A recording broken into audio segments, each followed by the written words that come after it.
दोस्तों, आप सभी महामाई जगदम्बा देवी दुर्गा के बारे में तो जानते ही होंगे।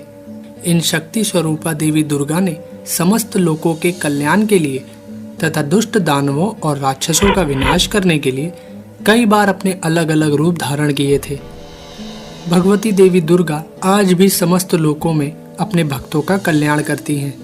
इसी कारण संसार में देवी दुर्गा के कई रूपों की पूजा की जाती है। विशेषकर नवरात्र में 9 दिन तक देवी दुर्गा के 9 रूपों की पूजा की जाती है।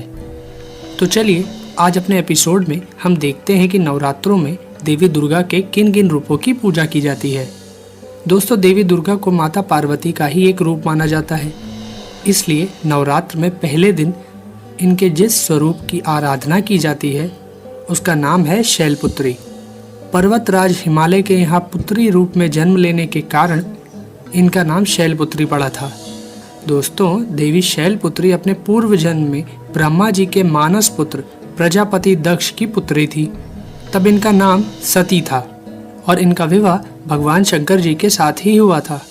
परंतु देवी सती ने अपने उस जन्म में अपने पिता के यज्ञ के हवन कुंड में अपना दाह करके शरीर त्याग दिया था। देवी सती का दूसरा जन्म शैलपुत्री के रूप में हुआ और इनका विवाह भी भगवान शंकर जी के साथ हुआ था।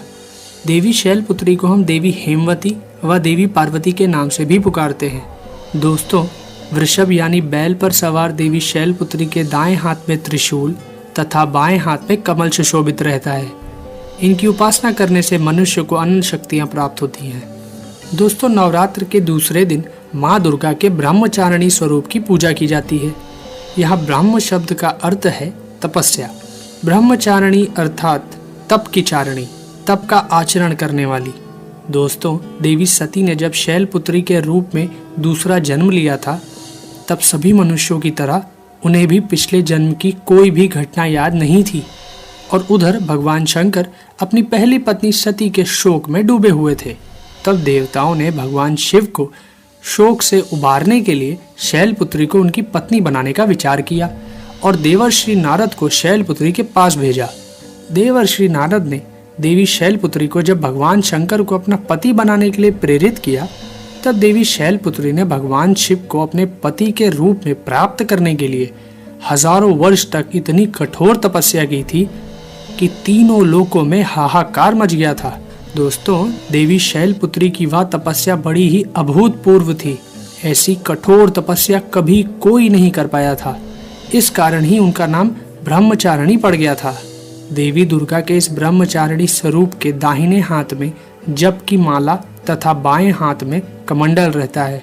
इनकी उपासना करने वाले मनुष्य कठिन से कठिन संघर्षों में भी अपने कर्तव्य पथ से विचलित नहीं होते हैं। दोस्तों, नवरात्र के तीसरे दिन माँ दुर्गा की तीसरी शक्ति चंद्र घंटा की पूजा की जाती है।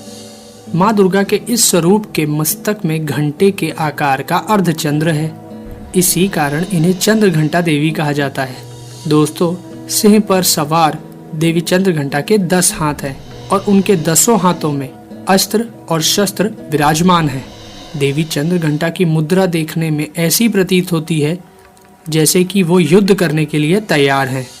नवरात्र की दुर्गा उपासना में तीसरे दिन की पूजा का बहुत ही ज्यादा महत्व है, क्योंकि देवी चंद्र घंटा शीघ्र फल देने वाली देवी है। इनकी भक्ति करने वालों को इनकी कृपा से जल्द ही अलौकिक वस्तुओं के दर्शन होने लगते हैं, दिव्य सुगंधों का अनुभव होने लगता है तथा तरह तरह की दिव्य ध्वनियां सुनाई पड़ने लगती हैं। कहते हैं ऐसे क्षणों में भक्तों को बड़ा सावधान रहने की आवश्यकता होती है। देवी चंद्र घंटा की साधना पूर्ण होने पर अति शीघ्र फल प्राप्त होता है। माँ चंद्र घंटा अपने भक्तों के समस्त पाप और बाधाएं नष्ट कर देती हैं। दोस्तों, माँ दुर्गा के चौथे स्वरूप का नाम है कुष्मांडा। जब हमारी इस सृष्टि का कोई अस्तित्व नहीं था, चारों तरफ सिर्फ अंधकार ही अंधकार था, तब इन्हीं आदिशक्ति माँ दुर्गा ने इस ब्रह्मांड की रचना की। अंड अर्थात ब्रह्मांड को उत्पन्न करने के लिए ही आदिशक्ति ने इस स्वरूप को कुष्मांडा देवी के नाम से पुकारा जाता है। इनका निवास सूर्य लोक के भीतर के लोक में है, तभी इनके शरीर की कांति और प्रभा सूर्य के ही समान है। इनके तेज की बराबरी कोई भी देवी देवता नहीं कर सकता है। इस ब्रह्मांड की सभी वस्तुओं और प्राणियों में स्थित तेज इन्हीं की छाया है। दोस्तों, सिंह पर सवार इन देवी कुष्मांडा की 8 भुजाएं हैं, इसलिए इन्हें अष्टभुजा देवी भी कहा जाता है। इनके हाथों में कमंडल, धनुष, बाण, कमल पुष्प, अमृत कलश, चक्र, गदा और सभी सिद्धियों तथा निधियों को देने वाली जपमाला है। नवरात्र के चौथे दिन माँ दुर्गा के इसी स्वरूप की उपासना की जाती है। संस्कृत में कुष्मांड कुम्हड़े यानी कद्दू को कहा जाता है। देवी कुष्मांडा को कुम्हड़े की बलि सर्वाधिक प्रिय है, इस कारण से भी यह कुष्मांडा कही जाती है। दोस्तों, माँ दुर्गा के इस स्वरूप की उपासना बड़े पवित्र तथा स्थिर मन से कुष्मांडा देवी के स्वरूप को ध्यान में रखकर की जानी चाहिए। इनकी उपासना से भक्तों के समस्त रोग शोक नष्ट हो जाते हैं और आयु, बल और आरोग्य की वृद्धि होती है। दोस्तों, नवरात्र के 5वें दिन माँ दुर्गा के जिस स्वरूप की पूजा की जाती है उस स्वरूप का नाम है स्कंद माता। दोस्तों, भगवान स्कंद कुमार, जिन्हें भगवान कार्तिकेय भी कहा जाता है, उनकी माता होने के कारण माँ दुर्गा के इस 5वें स्वरूप को स्कंद माता के नाम से जाना जाता है। इनके विग्रह में भगवान स्कंद जी बाल स्वरूप में इनकी गोद में बैठे होते हैं। स्कंद माता स्वरूपनी देवी की 4 भुजाएं हैं। दाहिनी तरफ की ऊपर वाली भुजा से इन्होंने भगवान स्कंद को गोद में लिया हुआ है और नीचे वाली भुजा में कमल पुष्प लिए हुए हैं। इसी तरह बाईं तरफ की ऊपर वाली भुजा वर मुद्रा में है तथा नीचे वाली भुजा में कमल पुष्प लिए हुए हैं।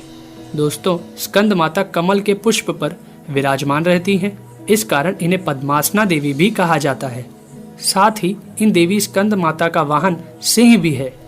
स्कंद माता की उपासना करने से बाल रूप स्कंद भगवान की पूजा स्वयं हो जाती है। यह विशेषता केवल इन्हीं देवी को प्राप्त है। दोस्तों, माँ दुर्गा के 6ठे स्वरूप का नाम है देवी कात्यायनी। पूर्व काल में कत नाम के एक महर्षि हुए थे, जिनके पुत्र हुए थे ऋषि कात्य। इन्हीं ऋषि कात्य के गोत्र में ऋषि कात्यायन उत्पन्न हुए थे। ऋषि कात्यायन ने बहुत वर्षों तक माँ भगवती की तपस्या की थी।